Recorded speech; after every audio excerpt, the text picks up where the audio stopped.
في راجل في الهلة، في واحد من الرجال في الهلة موجود، في طبعا بيحكوا دائما بالإبليس.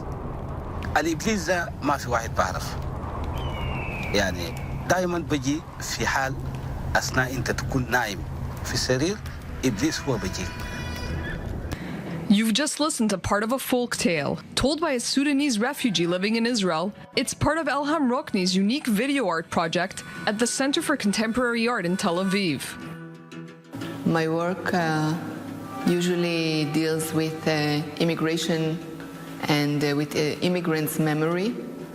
And usually I use my own biographical background and my parents' and my family's background to deal with this subject. The video work is titled The Seven Abdul Karims, after the name of a Sudanese folk tale. In it, Rokni explores how stories can shape collective memory and identity. The show comes amid tensions in Israeli society over tens of thousands of Sudanese and Eritrean migrants who have entered the country illegally. In her video art, Rokni accompanies a refugee named Hamis to Israel's Ministry of Immigrant Absorption, with the goal of showing how Kafkaesque renewing a visa can be.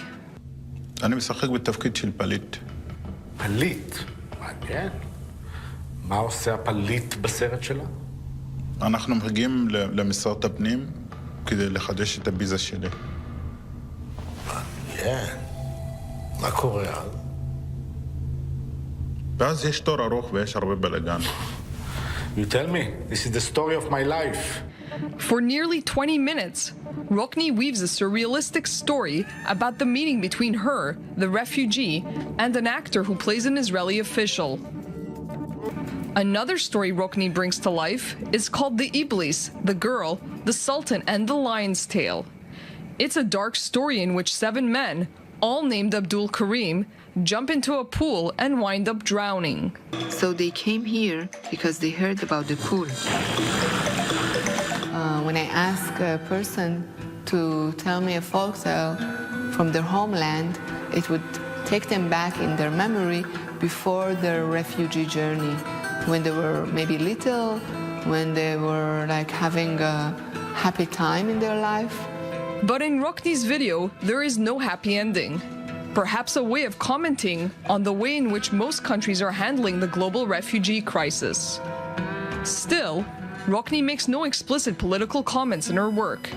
Instead, she uses her art to bring the stories of these people who've come from lands so far away closer to us. Our Maya Margit here with us. Maya, not overtly political, surrealistic at least, but obviously the timing has a lot of meaning. Especially today when the Supreme Court in Israel just decided to freeze these measures, these controversial measures to forcibly expulse all the tens of thousands of refugees from here. Not all of them, but many of them. So this does come at a very sensitive time. People have been talking about the Sudanese and Eritrean migrants and refugees in Israel for a while now. She did say that for her, the exhibition was not political. For her, it was more an exploration of memory and how folk tales have shaped collective identity. And for her, a lot of her work is research-based. So she likes to go into the past, speak to people, and then come up with this very creative and original art. All right, Maya Margit.